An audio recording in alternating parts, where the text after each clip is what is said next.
And after all that, he reclaimed his title as the one and only Thor. Oh, spoke too soon. Jane?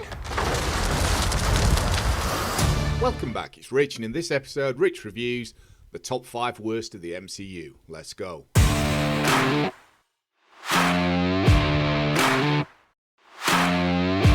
Welcome back to Rich Reviews, no nonsense movie chat from the UK, and if you like what you see today, don't forget to check out my other videos. Feel free to like, subscribe, and share your thoughts in the comments below. Be careful of spoilers, so just to make that clear, everything up to Secret Invasion could potentially get spoiled here. So the MCU officially blasted its way onto our screens with Iron Man back in May 2008 and showed us a whole new genre of superhero movies with exceptional quality and more so, exceptional casting choices. People at this time just did not know what was coming and just how these Marvel films would shape the cinema experience for superhero movies as a whole. Iron Man was the first of a 23 film run, with Spider-Man Far From Home being the final film in the first entry, the Infinity Saga. We then began a new run named the Multiverse Saga, and it seemed like Marvel could do no wrong at some time, as films went from strength to strength. We also got the official MCU TV shows, starting with WandaVision, which again looked to be surefire hits. But we have since had a few misses along the way, and most being recently. So at number 5 we start with The Black Widow. Released in July 2021 following Avengers Endgame and Spider-Man Far From Home, our heroes are still feeling the effects of the blip and the death of Tony Stark, but also the death of Black Widow herself, Scarlett Johansson. So this makes the film totally misplaced in the timeline of the MCU. It really should have hit screens before Infinity War. It made zero sense to release it when they did, and consequently, there's really no point in making it at all.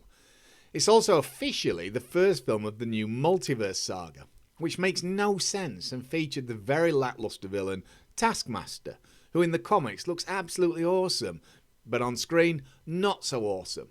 We had hope for his replication of our favourite heroes, as the Taskmaster can copy them all, but we had fleeting moments of this, and mostly a faceless villain who turned out to be kind of good in the end and a lady. It was just a bit of a disappointment for fans.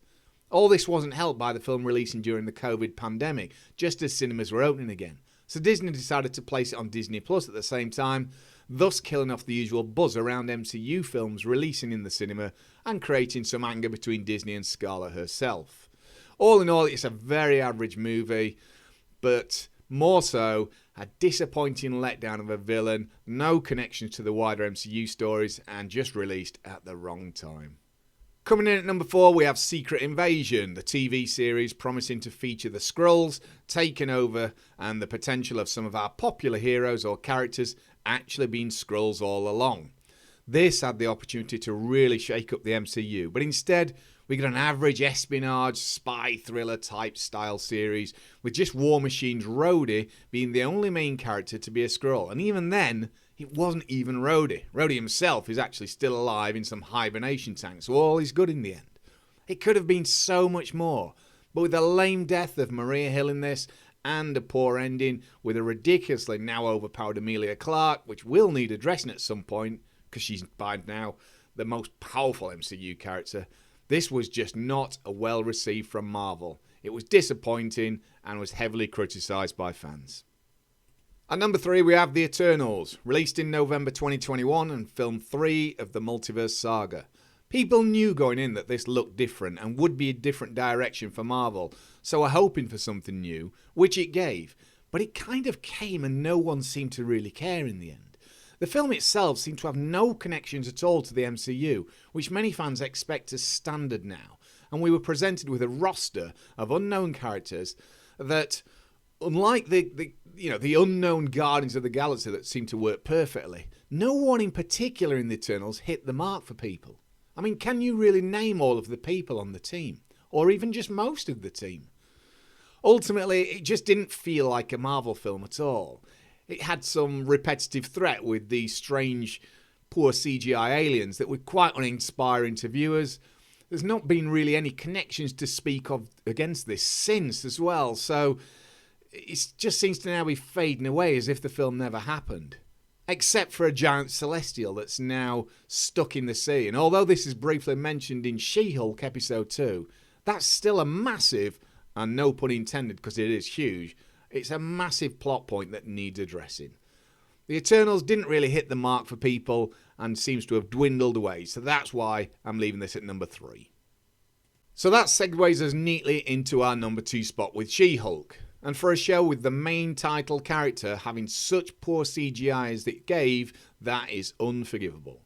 We had cameos from the Hulk and Abomination, which were welcome additions, and they look great, but our main hero looked pale by comparison. There is absolutely no excuse for this kind of CGI in this day and age, especially in the MCU, and with the budget and power behind Marvel and Disney combined. We also got a worldwide shocked emoji image in our heads when Jen Walters as the Green Giant decided to butt twerk alongside Megan Thee Stallion in The Office. And this for some was the absolute end of the line and became a turning point where people walked away and were done with the Marvel stuff, particularly the TV stuff. The show was also controversial due to her constantly breaking the fourth wall and talking to us viewers. Now, to be fair, this is typical of the She-Hulk comics, so it comes as no surprise to some. But many of the comments and jokes didn't land so well, and it came off quite poor at times. And you've got to remember, there's millions of people that don't read these comics but do watch the films and the TV shows, so to them, it's just kind of strange, and it came across really weird. It had to be done really carefully, and I don't think it was. Others were also baffled at the Lady Hulk's decision to go and find Marvel head Kevin Feige, only to find a robot and climb out of a Disney Plus home screen menu. Again, a point where people thought, what the hell is going on? It has some moments, but overall, this show was heavily discussed online and is certainly up there with some of the more less fan favourite things Marvel's attempted. And finally, our number 1 spot just has to go to Thor, Love and Thunder. How on earth our stoic, regal, confident and leading character can go from where he was to this point is anyone's guess. But man, this film hit so many things wrong in so many ways. It makes a complete laughing stock of one of our core key characters and turned him into just some clumsy baboon. The film is typical of director Taika Waititi and featured gag after gag, mostly at our hero's expense, treating Thor as a character with utter disrespect. We have screaming goats, jokes falling flat constantly, repeated Guns N' Roses tracks, of which I am a major fan of Guns N' Roses, but not them being repeated over and over, the same tracks in this film. And also a wasted opportunity of Gore the God Butcher, played by Christian Bale, who gave a solid performance with what he had to work with, but yet compared to his comic storylines, we missed so much potential there too. This was the first Marvel film I ever walked out of thinking, I didn't like that. I was angry and so disappointed as to what they'd done with a key character. I even felt angry with myself for thinking this, as consider myself a solid fan. But ultimately, fans were let down here. If there's one thing Marvel needs to revisit and course correct, it's Thor as a character.